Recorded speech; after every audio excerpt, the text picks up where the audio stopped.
I want to start off with a quote, and that quote is, "Care about what other people think, and you will always be their prisoner."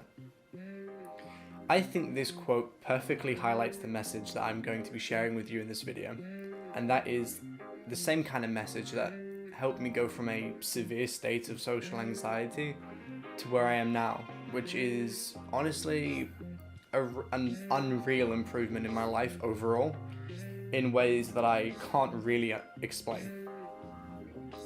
So I want to quickly do a bit of myth busting, because I've seen videos where people try to imply that social anxiety doesn't exist and that people are using it as an excuse to just, hold themselves back. That is the dumbest logic I've ever heard in my entire life. That is so dumb. But a lot of it comes from mental health, but it's often deep rooted to an extent where you can't just think, oh, I don't have an anxiety, and then it just magically goes away. Because trust me, I've tried it, and like everything, there are logical steps you need to take to fix a problem, because you can't just snap your fingers and it will go away, because that would be crazy. So, story time. Before starting the university course that I'm on now, I actually went to university doing a completely different course, and at that point I did have a severe social anxiety, and it was to the point where I didn't even want to go to the kitchen to get food because it was that intimidating for me. And that's crazy just to think about. Think about that for a second. I was so anxious that I chose to not get food. which saying it now sounds crazy, but it was like that. And the thing is, I can honestly... Actually, I didn't want to say this, but I actually ended up leaving my university accommodation and going home after 11 days. 11 days. I'll say it again. I only lasted 11 days at my university because of my anxiety. And the thing is, weirdly, I can honestly say that experience was the most important part of my life to date, without a doubt. Because if it wasn't for that, I wouldn't have taken myself away from everything and started from scratch, and then I wouldn't have started my self-improvement journey, which I'm sharing with you through this channel. And the only reason I started it was purely because I knew I would never be happy if I was too scared to do the things that I wanted to do. So, through the work that I did on myself that following year, I was able to overcome my social anxiety and have created the ability to have a social life that I'm pretty proud of, to be honest. And I want to share the 3 main stages that I took to get to where I'm at now. Please be aware that I'm actually not done, like it's not finished, but there is a lot more that I want to do, and when I do that, I'll end up talking about it, but I don't want to talk about it if I haven't done it, because I probably won't have anything to say. But yeah, so I'm going to go through them now. So the first stage is reflection, and I think it's a very important stage, because before you jump into the endless amount of self-improvement stuff that's going to be thrown at you the moment you Google it, you need to take a moment to actually look and write down what you're actually feeling.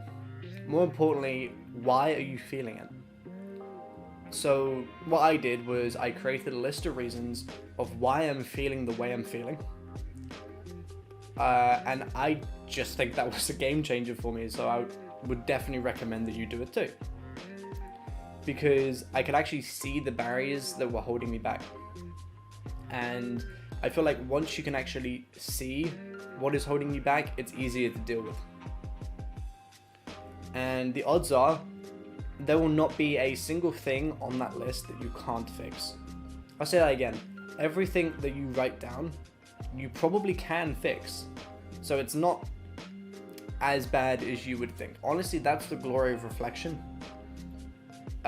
Especially for your mental health.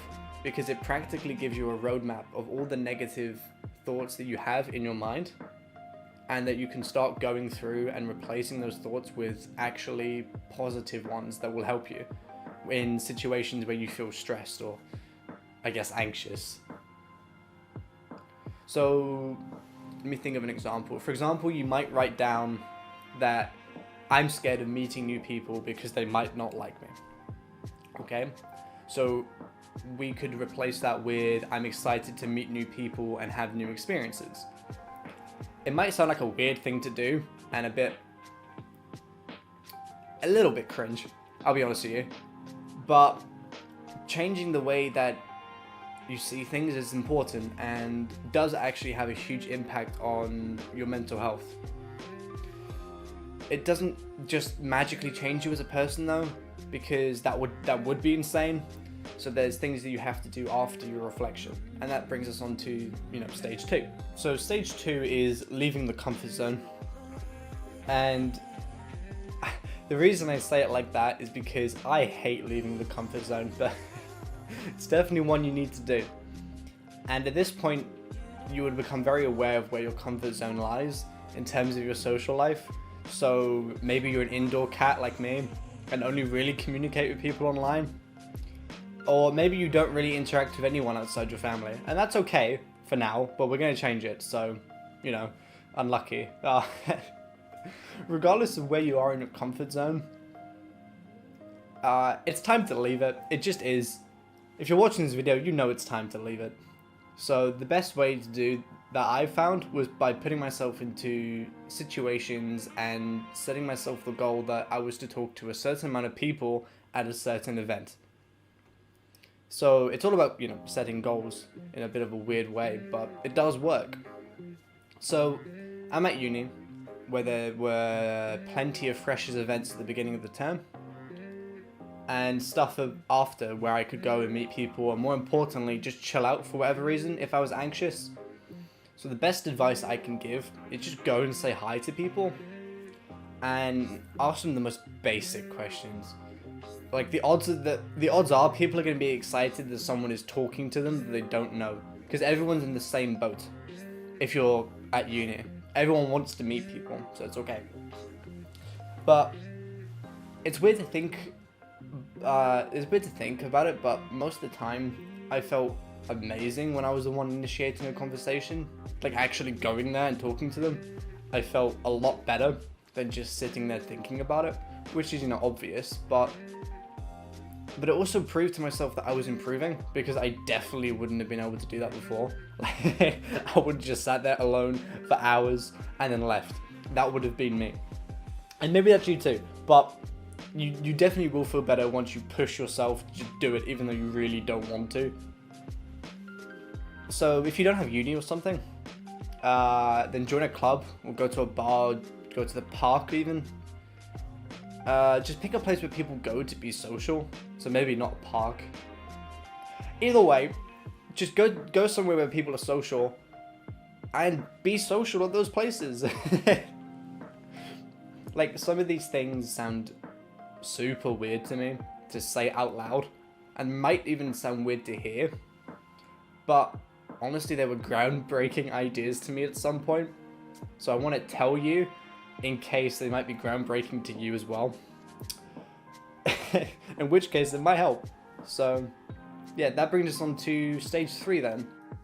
So stage 3 is kind of the end zone, and it's kind of where you're going to be for like the rest of your life, unless you want to become like a leader. But now that you're going out and meeting people and breaking out of your comfort zone, you can look at improving the areas of your social life that you're weak in. So this is where you have to actually do work, which is annoying, but you have to start researching and literally typing in on Google social skills and clicking enter. Read books, watch videos, basically do anything to learn about how you can be improving in the areas that you aren't good at all, or maybe just not as good at as you want to be. So you got to treat social skills like any other skill that you want to improve in, because the ability to actually make a valuable connection will open a ridiculous amount of doors for you and opportunities. that you just wouldn't really understand otherwise.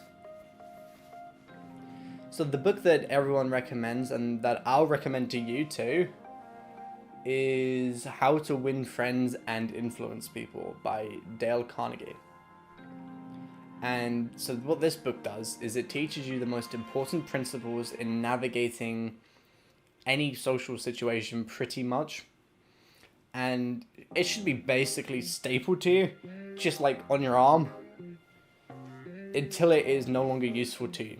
Which will take a very long time because there's a lot to the book. Everything you learn is meaningless if you don't immediately action it. So you need to take what you've learned into the real world and do something with it. Otherwise, all you've done is read something online. And for me, I used to do a lot of research and stuff. A lot of research. And then I never did anything with that knowledge. And so I ended up just being exactly where I am for like a very long time. But the moment I started reading something and then actioning it, I saw very quick progress in my life. And so, for example, if you've read that holding eye contact is important and you suck at eye contact, then you need to go outside and actually practice eye contact if you're terrible at eye contact. Which I know it might feel weird to go around staring at people, but as long as you don't look like a weirdo doing it, then the only person that will really care about it is yourself, right? So overall, these 3 stages will get you to a point where you can confidently navigate any social situation without letting anxiety get ahead of you at all. And I want to be able to make it clear that this probably won't be a quick process at all. And depending on how quickly you progress through each stage is entirely down to how much effort and time you're prepared to put into fixing yourself. I say fixing, improving. Fixing is a bad word. Don't use the word fixing. But I'm pretty confident that if I can break out of that comfort zone, then any of you watching can too, because I'm lazy. I'm super lazy. So yeah, those are my 3 stages, but remember, one step at a time, and you'll be fine.